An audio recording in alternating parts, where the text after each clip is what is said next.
Bonjour à toutes et tous, bienvenue à l'événement connecté, au LEC, en cette édition du 15 juin. Je vais juste modifier rapidement ma partage d'écran. Voilà, je pense que ça doit être correct désormais. Pas tout à fait, veuillez nous excuser pour cette petite erreur dans l'affichage.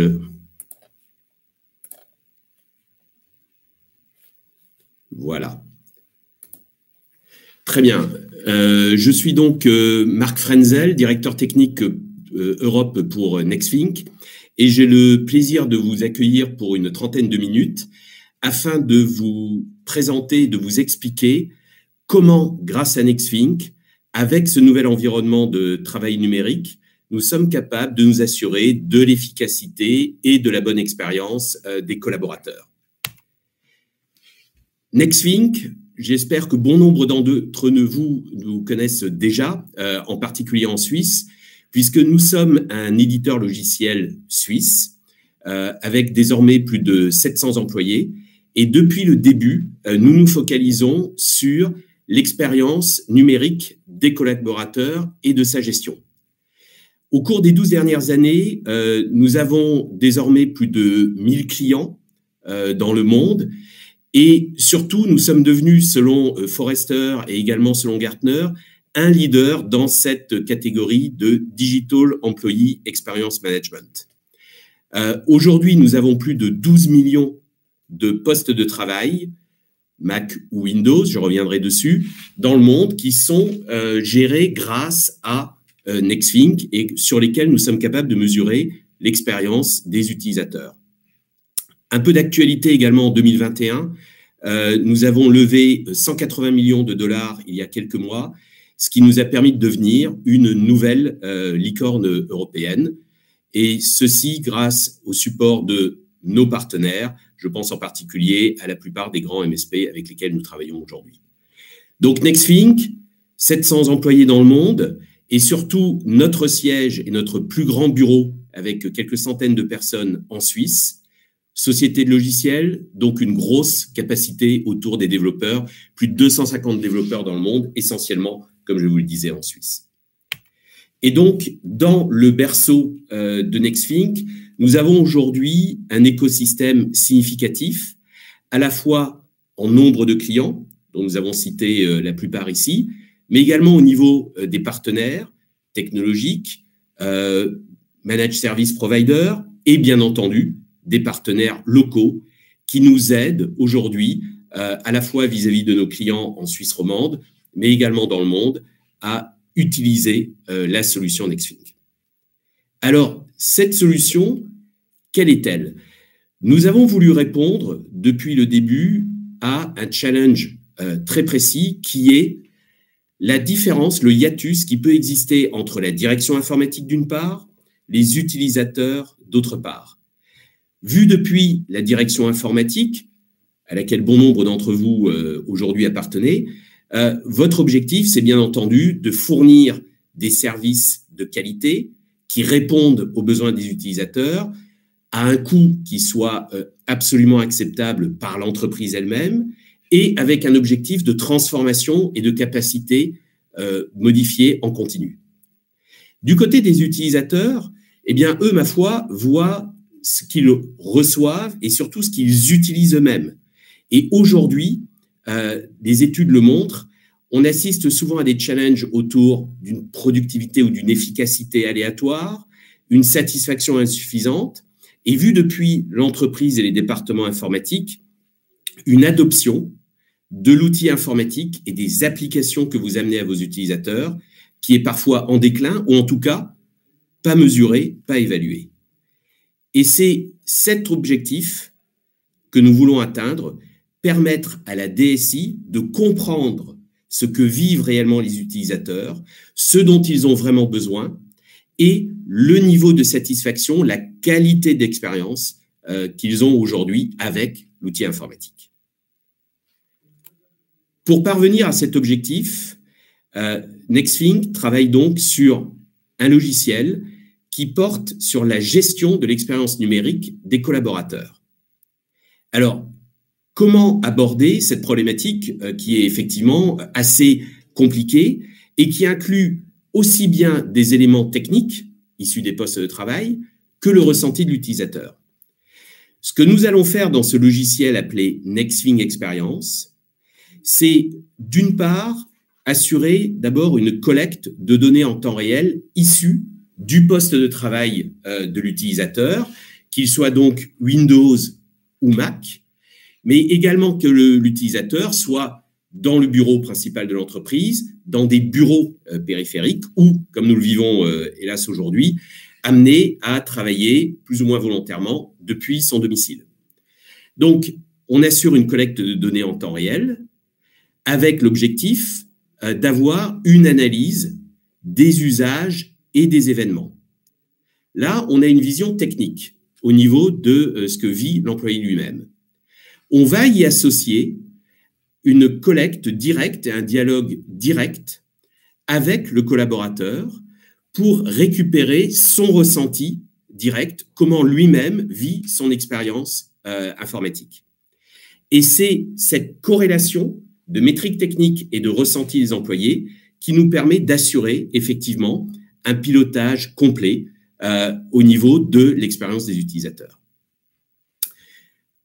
Maintenant qu'on a cette mesure précise, pour pouvoir activer et impacter l'expérience utilisateur, ce que nous allons amener également au niveau de l'entité informatique, c'est la possibilité d'assurer des actions de remédiation et des informations précises sur quels sont les challenges, quels sont les problèmes, mais aussi quelles sont les solutions qu'on peut apporter aux utilisateurs pour avoir une amélioration la plus proactive possible et une accélération de la mise à disposition de nouvelles applications. Donc, ce que nous allons effectivement travailler ensuite, c'est une couche logicielle qui vous amène toutes ces fonctions au niveau des utilisateurs. Tout d'abord, ce logiciel Nexthink Experience s'appuie sur cette fondation cloud qui amène donc les fonctions usuelles du cloud, à la fois une disponibilité 24/24, 7/7, une capacité d'extensibilité, d'élasticité et aussi de performance vis-à-vis du nombre d'utilisateurs ou de la taille de l'entreprise, puisque nous avons aujourd'hui des clients qui sont à 150 000 ou plus utilisateurs et postes de travail qui aujourd'hui sont gérés au niveau de l'expérience utilisateur grâce à Nexthink, et bien entendu une sécurité complète. Quand on parle de sécurisation, nous sommes aujourd'hui sur une plateforme logicielle SaaS qui est ISO 27001, 17 et 18 et qui supporte toutes les fonctions de sécurité à la fois du cloud, mais aussi portées par le logiciel Nexthink lui-même. Comme je l'ai dit, le premier niveau que nous allons apporter au niveau du logiciel, c'est cette fonction analyse de collecte de toutes les informations techniques que vous pouvez voir sur la gauche de votre écran. C'est des informations qui sont issues directement du poste de travail, par exemple autour de la consommation CPU, autour de la performance de la machine elle-même. Ce sont des informations au niveau des applications, comment elles se comportent, quels sont les problèmes qu'elles rencontrent, quelles sont également leur vitesse ou autres, et je vais revenir sur cet élément dans un instant. Et puis également des informations sur l'infrastructure elle-même. Quelle est la vision du réseau au niveau du poste de travail lui-même?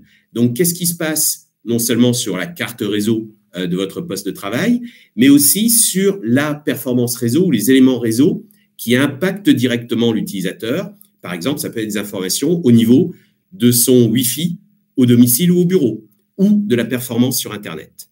Et bien entendu, le ressenti employé. Et à partir de cette fonction d'analyse, nous allons être capables de contrôler et aussi de mesurer, d'évaluer l'expérience des utilisateurs et de mener des actions pour l'optimiser, l'améliorer. Au-dessus de cette brique d'analyse et de collecte, nous allons trouver trois modules spécifiques.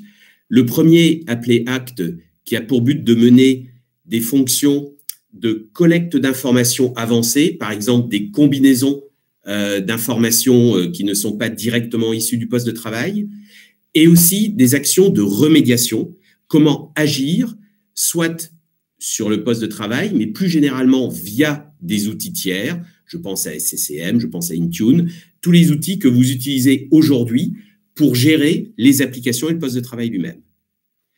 Engage est l'outil, le produit qui va vous permettre de mener le dialogue directement avec vos utilisateurs. Et Integrate vous permet de vous connecter sur l'ensemble de l'outil informatique de l'entreprise. Ne pas se limiter à la gestion. On sait très bien qu'aujourd'hui, vous avez une architecture globale au niveau de l'informatique de l'entreprise qui inclut des outils d'ITSM, des fonctions de visualisation de données ou d'intelligence business à la Power BI. Nous devons être capables de nous intégrer sur l'ensemble de votre outil IT. Et puis, n'oublions pas aussi un autre élément clé qui concerne les postes de travail, c'est bien entendu des fonctions autour de la CMDB. Donc, comment vous allez être capable également d'utiliser Nexthink pour maîtriser votre parc informatique et d'autres outils tels que des chatbots qui vous permettent de tenir ce dialogue. Grâce à notre expérience et au fait que nous avons développé autant de produits et beaucoup d'utilisateurs à travers le temps, nous avons aujourd'hui une librairie, une bibliothèque de contenus avec plus d'une centaine de contenus qui vous permettent d'avoir des tableaux de bord, des collectes ou des outils de collecte prédéterminés, des fonctions de remédiation prédéterminées déjà définies en fonction de grands environnements, par exemple autour de la virtualisation de type VDI ou SBC, ou alors vis-à-vis d'applications précises, telles que Teams, Zoom, ou d'autres applications qui tournent directement sur le poste de travail.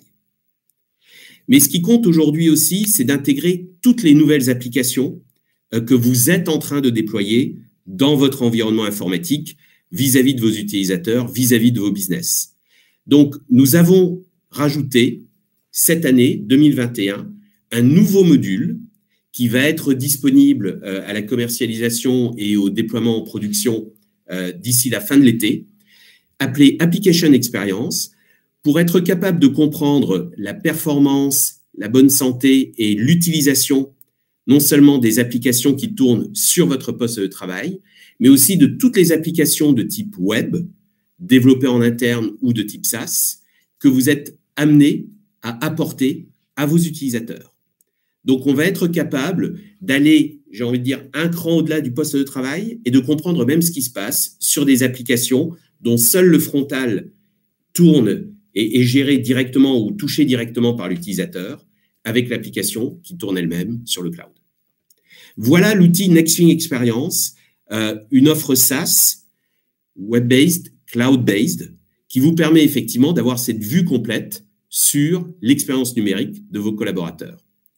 Et l'intérêt de cette vue complète, c'est d'avoir une visibilité et des capacités à tous les niveaux de la direction informatique. Grâce à Nexthink Experience, vous avez une vue sur le pilotage global de l'informatique vue depuis l'utilisateur. Donc, non pas simplement la manière dont vous-même délivrez les services, mais vraiment des tableaux de bord précis qui vous donnent en temps réel l'information sur quel est le niveau de satisfaction, quel est le niveau d'expérience de vos utilisateurs. Vous êtes capable ensuite de rentrer dans des détails plus opérationnels en fonction de projets, en fonction d'applications, où vous choisissez comment maîtriser cet ensemble. Et puis, on parlait tout à l'heure de remédiation, de capacité d'analyse. On a aussi une capacité extrêmement fouillée pour comprendre ce qui se passe sur la machine de l'utilisateur lui-même et de comprendre également quels sont les autres, on va dire, composants informatiques impactant l'utilisateur lui-même. Donc, comprendre, j'ai envie de dire avec des fonctions de, passez-moi l'anglicisme, de troubleshooting, être capable de comprendre quel est le problème qui impacte un certain utilisateur ou qui impacte un groupe d'utilisateurs et être capable de comprendre à quel niveau cela se passe. Est-ce que c'est au niveau du réseau? Est-ce que c'est au niveau du poste de travail? Est-ce que c'est un problème de performance? Et être capable donc de prendre des actions qui soient ensuite réplicables à toutes les personnes qui pourraient être impactées par ce même problème.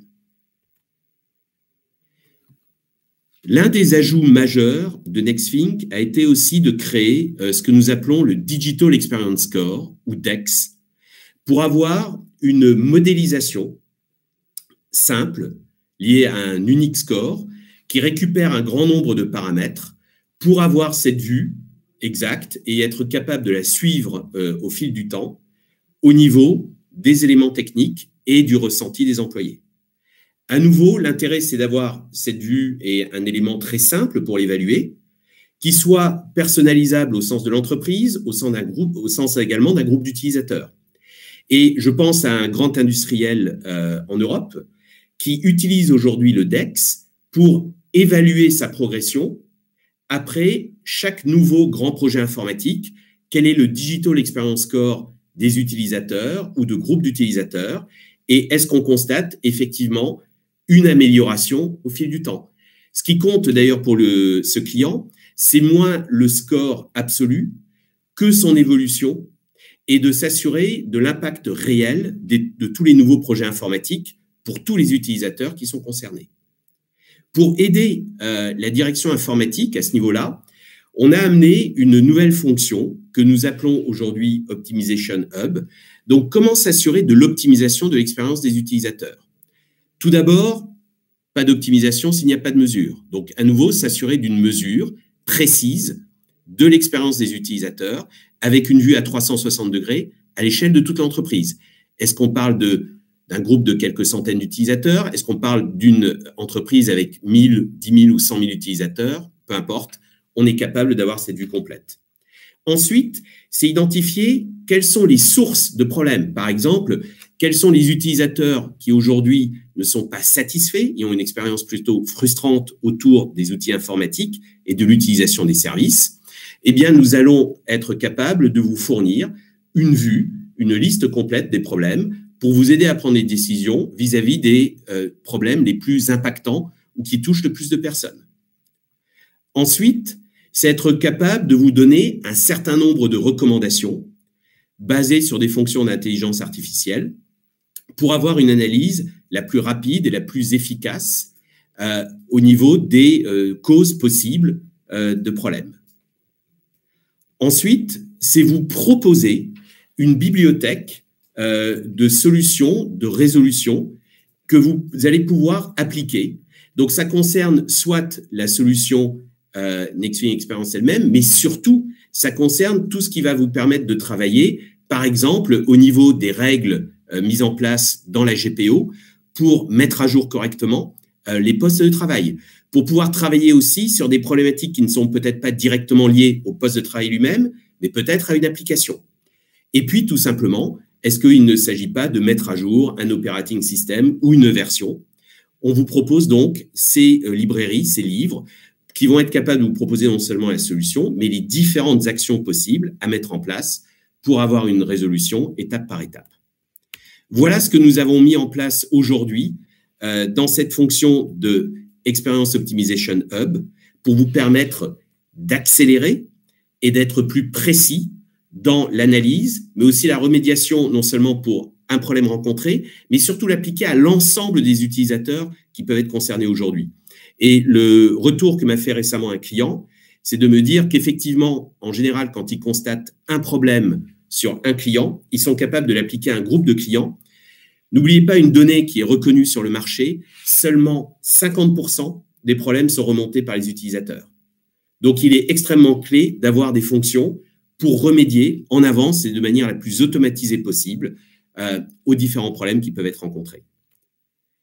Autre élément important, surtout en cette période de travail hybride entre des environnements, entre le bureau et, par exemple, le domicile ou des environnements distants, s'assurer que vous offrez l'environnement de travail adéquat pour chacun de vos collaborateurs. Plutôt que d'avoir l'approche, comme disent les Anglais, one size fits all, c'est d'avoir une compréhension précise du profil des utilisateurs, quels sont les besoins matériels, le niveau de performance dont il a besoin au niveau de son matériel, quelles sont les applications qui lui sont réellement nécessaires, quelle est la manière dont il consomme lui-même son informatique. Donc, réussir à avoir le poste le plus optimisé possible d'un point de vue matériel et logiciel pour chaque employé. Et ça a un impact à la fois sur la satisfaction de l'employé, mais même sur le coût. Nous avons un client qui a vraiment mené cette analyse exacte au moment non pas de déplacer lors de la première vague, il y a un an environ de pandémie, ces utilisateurs du bureau vers leur domicile, mais quand il s'agit de les faire revenir au travail. Donc, à cet instant, il avait pu comprendre quels étaient les bons usages et quel était le niveau de performance, j'ai envie de dire de taille, de poste de travail qui était nécessaire pour chaque employé. Et plutôt que de taper sur systématiquement le poste de travail le plus onéreux, le plus vaste possible et prendre, passez-moi l'expression, ceinture et bretelles pour s'assurer du bon fonctionnement et de la satisfaction des employés, il a plutôt travaillé sur une définition précise, profil par profil, afin d'avoir les bonnes applications sur le bon poste de travail. Autre élément important dans tous ces projets de transformation, c'est s'assurer de l'adoption des nouvelles applications ou des applications existantes. Donc, ça, c'est un projet que nous menons chez la plupart de nos clients, j'ai envie de dire tous les clients, qui ont aujourd'hui cet objectif, tout d'abord, de mesurer quelles sont les applications réellement utilisées dans son environnement et prendre des décisions à la fois quelles sont les applications que j'ai besoin de maintenir sur 100% des postes de travail ou pour 100% des utilisateurs versus réduire le portefeuille applicatif par poste de travail. D'autre part, c'est également vérifier le niveau de conformité, non seulement au niveau des fonctions de sécurité, et je pense idem à un grand industriel français qui édite au niveau de leur comité de direction un tableau de bord hebdomadaire ou mensuel qui donne le niveau de version de chacune des applications ou des agents de sécurité sur le poste de travail de l'ensemble des utilisateurs, et là on parle de 100 000 postes de travail, mais c'est aussi pour s'assurer que les personnes utilisent la bonne version, celle qui a le moindre problème ou qui fonctionne le mieux dans l'environnement de l'entreprise, et effectivement d'avoir une mesure qui soit compatible avec vos propres outils informatiques. Ça peut être du Power BI pour afficher ces informations, mais nous voyons aussi d'autres clients qui poussent les informations issues de Nexthink dans des outils de business intelligence. Et puis, au niveau de l'adoption, au-delà de ce qui a été, j'ai envie de dire, installé ou descendu par l'utilisateur, est-ce qu'en fait, ils l'utilisent réellement et est-ce qu'ils en sont satisfaits? Et c'est là où tout à l'heure, je vous parlais de ce module Engage.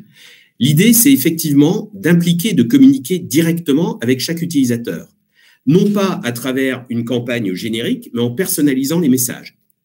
Le retour d'expérience que nous avons, c'est lorsqu'on prend une campagne générique par mail ou demandant à des personnes de remplir directement sur une page web des réponses à des questions, le taux de réponse est 10%, 20% dans le meilleur des cas. Là, nos clients nous expliquent qu'ils sont entre 50 et 80% de taux de réponse. Pourquoi? Car le message est personnalisé, il correspond au contexte de l'utilisateur et ça n'est pas que dans un objectif d'avoir le ressenti d'une collecte de feedback. Ça peut aussi consister à l'aider à déployer proprement une nouvelle application. Ça consiste aussi en particulier dans le cadre de grands projets de déploiement. Ça peut être tous ces projets actuels de migration vers Windows 10, mais je pense aussi à un client qui aujourd'hui déploie de nouvelles applications web-based qui sont développées en interne et s'assurer effectivement que les utilisateurs utilisent bien la dernière version qui leur a été mise à disposition. Et c'est effectivement clé de s'assurer de l'adoption avec non seulement des informations techniques, mais aussi cet engagement et cette réponse des utilisateurs. Et au niveau de cette communication directe, vous pouvez aussi l'utiliser pour avoir un dialogue précis pour guider l'utilisateur dans ses différentes actions. Par exemple, est-ce que vous allez proposer à un utilisateur de redémarrer de suite un PC sur lequel on a constaté un problème ou de le faire plus tard? On a un autre exemple lors de la première vague de pandémie il y a un an. Un grand client du secteur public en France, régalien, ministère régalien, a réussi en guidant les utilisateurs étape par étape à s'assurer en moins de 3 jours d'avoir 30 000 postes de travail dont les disques ont été encryptés avant même que les utilisateurs n'emmènent leur laptop à l'extérieur, à leur propre domicile pour pouvoir travailler à distance. Précédemment, c'était plutôt 300 par semaine. Donc, cette action et cette capacité de dialoguer directement avec le collaborateur améliore et accélère leur adoption au niveau des nouvelles applications et leur adhésion également à l'informatique fournie par l'entreprise. Et puis, comme je vous le disais, nous avons également un nouvel outil qui sort actuellement en 2021 pour avoir une visibilité complète du cycle de vie des applications de type web. Là, l'objectif, ça va être à la fois de travailler sur l'adoption, donc comment sont utilisées les applications, qu'elles soient développées en interne via une interface web ou que ce soit les applications SaaS.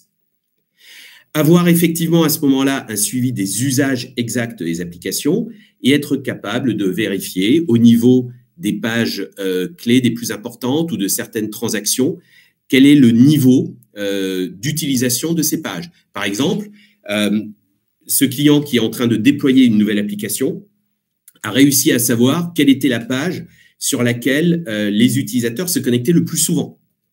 Ce qui l'a amené d'ailleurs à modifier légèrement l'interface utilisateur. Ça va servir aussi à savoir quelles sont les personnes qui sont effectivement de gros utilisateurs d'une nouvelle application ou pas. L'autre objectif, c'est bien entendu de suivre la santé de l'application. Ce qu'on entend par santé, c'est à la fois au niveau performance, quel est par exemple le temps de chargement de page web, s'assurer également du temps de réponse vu depuis le poste de travail et l'utilisateur de certaines transactions ou de certaines activités, de repérer aussi les erreurs qui parfois n'apparaissent que au niveau de l'utilisateur. Tout le monde connaît cette fameuse erreur 404 sur les pages web, qui n'est pas forcément issue d'une erreur applicative, qui peut avoir d'autres sources de problèmes. Donc, s'assurer qu'on est capable de comprendre ce qui se passe depuis le poste de travail, depuis l'utilisateur, et proposer éventuellement des investigations, des fonctions de remédiation, étape par étape. Et puis, toujours, réussir à inclure le ressenti de l'utilisateur. Est-ce qu'il est satisfait ou pas de la nouvelle application? Est-ce qu'on s'est adressé aux bons utilisateurs et aux personnes qui soient réellement concernées? Et ça, c'est clé, puisqu'aujourd'hui, dans tous les projets de transformation IT, on sait que ce qui porte le projet de transformation et les projets business des utilisateurs correspondent en fait aux applications. Et j'ai en tête l'exemple du DSI d'une banque dans un autre pays, actuellement au Moyen-Orient dans les faits, qui expliquait, pour être certain que ces utilisateurs soient capables d'expliquer proprement et soient convaincants vis-à-vis de leurs clients, ils ont besoin eux-mêmes d'être satisfaits et de comprendre comment utiliser leur propre outil informatique. Voilà aujourd'hui donc ce que nous essayons d'amener via Nexfin Experience. Donc vous aider à mesurer, à comprendre et à agir pour améliorer l'expérience numérique de vos collaborateurs. Voilà, ce que nous voulions partager en quelques 30 minutes avec vous. Plus d'informations disponibles, bien entendu, sur l'environnement nexfin.com/fr. En particulier, vous avez une étude Nexfin Pulse qui revient avec un certain nombre d'éléments sur la manière dont les utilisateurs, vos collaborateurs, utilisent aujourd'hui les outils informatiques dans leur environnement, et également toutes les informations, en particulier issues de Forrester, sur aujourd'hui cette tendance générale autour de la gestion de l'expérience digitale des collaborateurs. Nous sommes à votre disposition pour prendre des questions dans les quelques minutes qui nous restent. Et nous avons une première question oui. Par rapport au replay.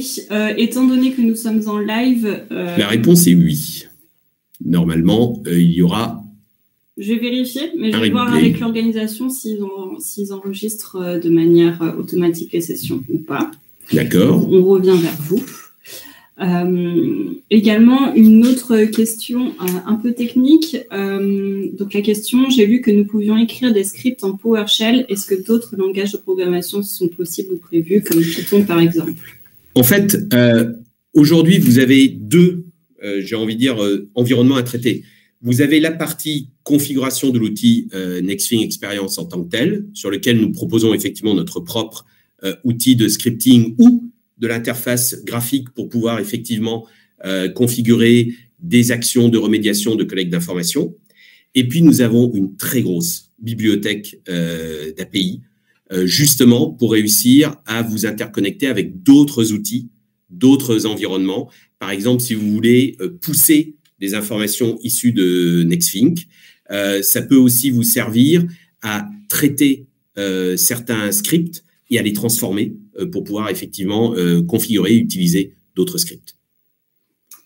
On a une question sur un plan tout à fait différent. Bonjour, votre solution est-elle uniquement viable chez un client final ou peut-on imaginer l'implémentation de celle-ci auprès d'une SS2I spécialisée dans l'infogérance? Bien sûr, c'est effectivement aujourd'hui un des axes, j'ai envie de dire, à la fois d'utilisation et de croissance de Nexthink. Nous avons beaucoup de grands infogérants, Atos, Wipro, bon nombre, Fujitsu ou autres, je vais forcément en oublier, qui aujourd'hui utilisent Nexthink et Nexthink Experience pour avoir justement des capacités supplémentaires à la fois autour, on va dire, de la gestion d'environnement de type poste de travail, mais aussi parce qu'on voit des nouveaux services se monter, à la fois chez les clients et fournis par des SS2I, cette question est absolument valide, pour justement travailler sur la performance informatique vis-à-vis de l'utilisateur. Je voudrais juste articuler un peu ce que j'entends par performance informatique. Nous avons plusieurs clients qui, aujourd'hui, au-delà de ce que fournit la direction informatique vers les utilisateurs, est capable d'avoir également des tableaux de bord et un vrai pilotage de l'expérience elle-même pour se focaliser sur, en général, deux grands critères clés qui sont la satisfaction des utilisateurs, mais également le time to market, le temps ou la durée pour fournir un nouveau service et l'adoption de ce nouveau service vis-à-vis des utilisateurs. Donc oui, c'est une solution qui est utilisée aussi bien par des clients finaux eux-mêmes que par des SS2I, des fournisseurs de services managés qui sont capables de compléter ou d'apporter un nouveau service à leurs clients. Et je pense que nous avons fait le tour. Encore une fois, pour la personne qui a demandé pour le replay, je vais me renseigner. Au pire des cas, j'oserais dire, nous reviendrons vers vous bien sûr, en direct. Et pour rappel, vous avez bien entendu, grâce à l'organisation du LEC, la possibilité de prendre des rendez-vous avec notre équipe suisse romande ou votre serviteur pour répondre à toute autre question ou cas d'usage que vous souhaiteriez travailler. Exactement. Et pour cela, il vous suffit juste d'aller sur la page de Nexthink et de cliquer sur le bouton « Demander un rendez-vous en visio ». On se tient à votre disposition. Merci pour votre attention et je vous souhaite un bon LEC au travers de ces 3 jours. Et si vous souhaitez aller un peu plus au-delà dans la solution Nexthink, sachez que nous avons à nouveau une session ce jeudi matin où nous travaillerons un peu plus sur le sujet de ce nouveau mode de travail hybride et la capacité d'optimiser, de mesurer l'expérience, quel que soit l'environnement et la localisation de votre collaborateur. Merci pour votre attention. Bonne journée à vous.